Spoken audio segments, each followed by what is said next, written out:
Mula ng pagkabata, talagang pinanganak na ako talagang mataba. Tukso nga sa akin ng iba, talagang baboy kung tawagin ako. Hanggang sa magbinata ako, sa lumaki ako, marami na akong trinay na actually hindi ako nag-try ng mga capsule or medicine, ano lang, yung slimming tea.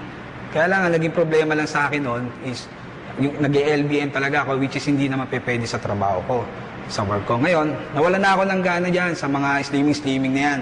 Hanggang sa lumabas ng Fit Right, nagkaroon ng pa-contest ang Uno Network Business na Bigger to Loser.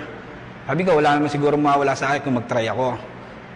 Nag-try ako, then naramdaman ko sa sarili ko na 1 week nung nag-change yung pagdumi ko, ano siya, talagang maitim siya. Sabi sa akin na magtanong ako, di ba delikado yun? Di daw, kasi inaalis daw yung mga dumi sa katawan, bago medyo oily siya. Sabi ng iba, ano daw yun, yung fats. Sabi nila, syempre ako, take lang ako ng take na.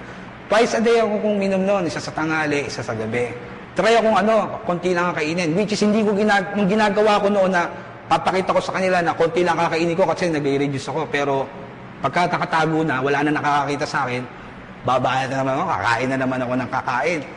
Pero nung nag-take na ako ng Fit Right, nawala na yung tako ko sa pagkain. Doon ko na ba't hindi ako nagugutom? Dati, tumitimbang kasi ako dati is 233 pounds. Up to now, 2 months na ako nagtitake niyan, na lang ako ng 207 pounds. Yun na lang ako. Bago ang waistline ko, kung makikita niyo yung picture ko dati, nung sumali ako, nung kinuna ko na magtatapos ng October, ang waistline ko is 49.